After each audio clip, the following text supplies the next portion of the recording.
Il devient l'homme le plus puissant du monde, et le regrette amèrement. Il y a des années, le scientifique Bruce Banner testa un nouveau type de bombe, la bombe gamma, plus puissante que toutes les autres. Mais un horrible accident survient. Ce qui est un malheur pour lui est un miracle pour les autres. Il est l'arme absolue. Pas pour Bruce, qui ne veut donner cette arme à personne, sachant les destructions qu'elle mènerait. Mais que faire quand tous nos ennemis se réunissent et vous proposent de vous guérir en échange de l'amour de votre vie? Film et série Recap. Bonjour et bienvenue. Nous allons voir aujourd'hui un game movie de 2003, appelé Hulk, The Movie. J'espère que vous apprécierez. Don't make me angry. You wouldn't like me when I'm angry. Le film commence dans les toilettes d'une station-service dans le Nevada. On rencontre notre protagoniste, le docteur en génétique Bruce Banner. Il est l'homme le plus recherché d'Amérique. En effet, autrefois leur allié et travaillant pour eux, au cours d'un accident impliquant une bombe qu'il a lui-même créée, son corps a absorbé une dose mortelle de rayons gamma. Ce qui aurait dû le tuer l'a changé. Désormais, lorsqu'il s'emporte et s'énerve, il perd le contrôle, son corps se transforme, grandit, devient vert et un autre prend sa place. Un être surpuissant, enragé, à l'esprit d'enfant, nommé le Hulk. Depuis, il fuit et tente de garder la bête en lui, parcourant le monde pour trouver un remède à sa malédiction. Il est obligé de fuir, car tous veulent ce pouvoir. Les États-Unis, eux, considèrent Hulk comme leur propriété, leur super soldat, et veulent le capturer à tout prix. Savoir le Hulk entre de mauvaises mains est le cauchemar de Bruce. Ce jour-là, il est réveillé par un appel. C'est son ancien professeur de l'université, le docteur Crawford. Il lui demande de venir le rejoindre d'urgence à San Francisco. Il prétend avoir trouvé un remède, mais l'armée s'est emparée de la base. Pour avoir une chance, Bruce devra suivre ses instructions à la lettre et ainsi éviter les gardes et la sécurité. Pour Bruce, tout cela semble fou. Crawford et lui ne se sont pas parlé depuis longtemps. Néanmoins, il a réussi à entrer en contact avec lui via un fugitif. Il est désespéré, et même une chance infime est bonne à prendre. Bruce se rend à San Francisco, au bâtiment de Crawford. Il n'avait pas tort, la base grouille de soldats. Dans une poubelle, l'assistant de Crawford lui a laissé un micro, à travers lequel il lui indique comment pénétrer dans la base et se faufiler à l'intérieur. Bruce n'est pas un combattant, et surtout il ne peut pas se transformer en Hulk ici. Cela réduirait ses chances d'avoir accès au remède à zéro. Grâce à la discrétion et au hacking, il passe les gardes et la sécurité. Dans la base se trouve Hiker, le nouveau général, remplaçant Ross à la tête de la base Gamma. Il est en charge de capturer le Hulk. Bruce arrive à accéder au laboratoire de Crawford. Il y trouve la bombe Gamma, la même qu'il a irradiée.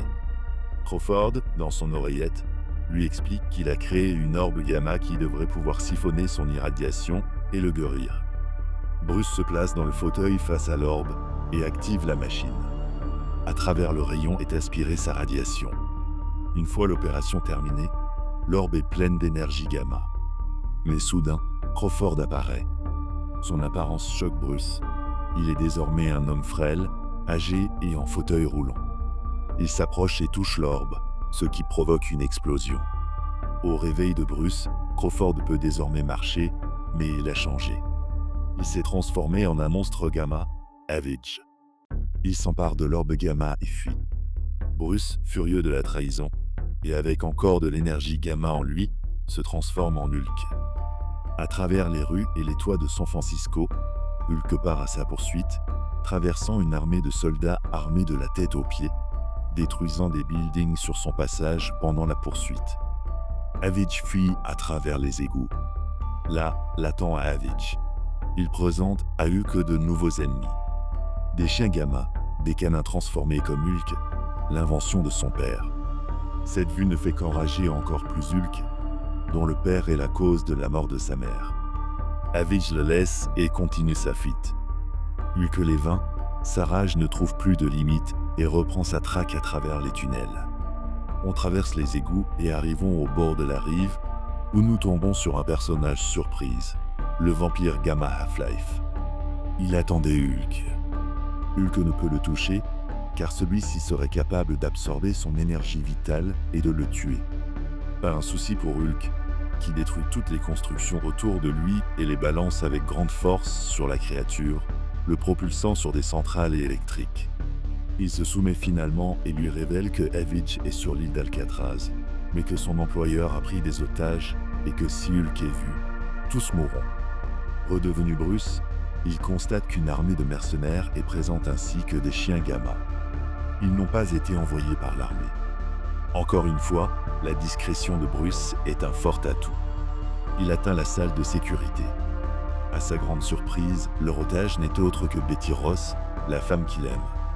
Un audio montre que c'est elle qui a aidé Crawford à retrouver Bruce, lui faisant confiance, elle aussi, pour sauver l'amour de sa vie. Mais l'horreur ne s'arrête pas là. Sur l'une des caméras, à travers une chambre Gamma, des mercenaires sont transformés en série en soldats Gamma grâce à l'orbe de Crawford, également présent dans ce laboratoire secret sous Alcatraz. Il n'est pas la seule menace d'envergure. Madman, un ennemi de longue date de Bruce, est là. Une voix lui ordonne alors de se débarrasser de Betty. Les yeux de Bruce deviennent verts et il se transforme en Hulk pour la sauver. Il défonce Alcatraz et pénètre dans les laboratoires secrets. Il tombe sur cette nouvelle armée de soldats Gamma, bien plus puissants qu'un humain normal. Malgré un niveau de radiation inférieur à celui de Crawford ou de Hulk, ils compensent par leur grand nombre. Seule la rage de Hulk est son salut. Il traverse des légions de chiens Gamma, de soldats Gamma et de mercenaires armés à la pointe de la technologie. Tous contre lui seul, mais il a une mission, sauver Betty. Il parvient à atteindre la salle de la chambre Gamma. Madman est en train de paramétrer la machine pour transformer Betty, comme Bruce, en monstre ou la tuer. Madman est le frère du vilain le leader et un ancien collègue de Bruce. Jaloux de lui, il a essayé de copier la transformation de Hulk. Cela a fonctionné, mais contrairement à ces derniers, son esprit est devenu instable et fou. Il l'attaque avec ses soldats, et Hulk doit se défendre tout en détruisant la machine avant qu'elle n'empoisonne Betty. Malgré son esprit enfantin, Hulk fait preuve de plus de stratégie que de force brute et parvient à vaincre Madman. Mais alors qu'il libère Betty, il découvre qu'il est trop tard. Elle est irradiée d'énergie Gamma. Elle s'évanouit dans ses bras. Hulk n'a pas d'autre solution. Un seul endroit est spécialisé dans la lutte contre les monstres Gamma, la base militaire où il a été créé. Il y dépose le corps de Betty. Mais alors que Hulk s'apprête à partir, un dôme se développe autour de la base. Hulk essaie de le briser, mais il est trop solide, et le choc lui fait perdre connaissance. Au réveil de Bruce, c'est son pire cauchemar. Il est attaché et à la merci de l'armée. Michael est fier. Il a fait ce que son mentor n'a jamais pu accomplir.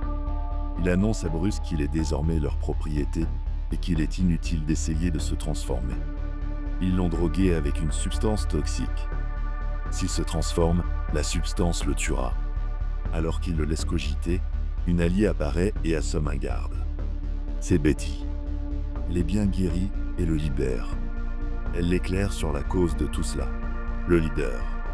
Un monstre Gamma qui, contrairement à Hulk, n'est pas devenu physiquement herculéen mais infiniment plus intelligent. Il utilise l'orbe pour se créer sa propre armée de Hulk dans sa base, sous Alcatraz, leur pire cauchemar. Michael n'a pas voulu la croire. Ils doivent l'arrêter au plus vite, mais tout d'abord, ils doivent fuir. Bruce décide de se déguiser en soldat et traverse en toute discrétion la base, évitant gardes et scientifiques. Il passe de labo en labo, réunissant les éléments pour créer un sérum. Il se l'injecte et, instantanément, les nausées disparaissent. Mais des gardes entrent, prêts à lui faire payer. C'est alors qu'il le sent. Hulk sort. Maintenant transformé, il doit fuir pour empêcher les plans du leader. Contrairement aux mercenaires, Michael possède des armures Hulkbuster. Sur le fil du rasoir, il arrive à sortir de cette base souterraine. Dernière étape, détruire la batterie du dôme. Il entre dans la salle du générateur et y rencontre un boss, le soldat Fux, un Hulk créé par l'US Army. Il obéit au doigt et à l'œil de Michael et se bat comme un militaire, utilisant même des armes. Un véritable combat de brutes éclate. Hulk prend le dessus, balançant Fox dans la batterie et détruisant le dôme. Toujours enragé, il se dirige vers la source de ses malheurs, le leader, Alcatraz. Il repénètre dans le labo secret et retrouve ses ennemis, le leader et Avage. À son arrivée, le leader se téléporte dans les profondeurs de la base. Mais Avage, le hype de Crawford, reste. Il veut affronter Hulk. Malgré ses grandes paroles, il ne fait pas le poids face à lui. Il doit faire appel aux hommes du leader, armés de fusils gamma. Le combat est rude, mais Hulk parvient à vaincre Avage et tous les mercenaires. Leur bataille provoque l'instabilité de la structure qui s'effondre sur eux. Avage est vaincu et Hulk redevient normal. Crawford réapparaît. Il n'a plus d'énergie pour se transformer. Il s'excuse. Désespéré face à sa mort imminente et dans sa folie, il a vendu ses principes et conclut un pacte faustien avec le leader. Il propose d'aider Bruce, mais celui-ci refuse. Pour lui, toute cette folie gamma est sa création, et il va y mettre un terme. Il se place dans la machine et se téléporte à la base du leader. À son arrivée, il est pris par surprise par Madman et Half-Life. Il l'attrape. 2 contre 1, Bruce n'a pas peur et se transforme. Malgré leur nombre, et sans retenir ses coups contre eux, Hulk prend le dessus. Madman n'hésite pas à abandonner Half-Life à son sort. Seul contre le Hulk, il n'a aucune chance. Après avoir vaincu ses ennemis de second plan, il continue dans la base. Il arrive face au leader. Dans sa main, l'orbe qu'il est venu chercher. Il sourit en voyant Hulk et lui envoie l'orbe. À sa grande surprise, à son contact, toute l'énergie gamma est absorbée. À la fin, il redevient Bruce. Le leader l'a guéri. Il rit, lui disant de le remercier de lui avoir offert ce qu'il a toujours voulu. Il n'y a plus de Hulk. Il s'en va, se moquant de Bruce. Ça y est, son rêve s'est accompli. Mais Bruce est un homme bon et préfère devenir un monstre plutôt que laisser agir le diable. Il ne quitte pas la base et se faufile, évitant cette fois de puissants mercenaires gamma. Il retrouve l'orbe sous une protection énergétique. Au risque de sa vie, il affronte le leader et parvient, au dernier moment, à retoucher un instant l'orbe. C'est suffisant, celle-ci le retransforme en Hulk. Le perso principal maintenant en place, le combat final commence. Le leader, n'ayant pas le physique d'un Hulk, utilise ses pouvoirs psioniques, ne se laissant pas approcher. Après un long affrontement qui décidera du sort du monde, Hulk vainc son plus ancien ennemi. Il s'approche et détruit l'orbe, arrêtant définitivement les plans du leader. Il est vaincu et se téléporte ailleurs. L'explosion de l'orbe endommage la structure de la base sous-marine et Hulk commence à fuir. Dans les couloirs, les mercenaires gamma, indifférents à sa présence, courent pour leur survie vers le téléporteur. Une seule exception, Madman, se foutant une dernière revanche. Il est facilement vaincu. Plus que quelques secondes, Hulk se téléporte. La base est détruite. Le film se termine sur l'aftermath de notre aventure. À San Francisco, Crawford essaie de recréer l'orbe gamma, mais échoue sans l'aide du leader. À la base gamma, Hiker, malgré n'avoir qu'un seul soldat gamma, vient de voir les possibilités à travers les restes du plan du leader. Quant à Bruce, il continue à vivre en paria, fuyant, courant après une cure, en solitaire. Fin. J'ai adoré faire cette vidéo. Dites-moi ce que vous en avez pensé, ou recommandez de nouveaux films à explorer. Je lis tous les commentaires. Abonnez-vous, et à bientôt sur Film et Série Recap. Au revoir.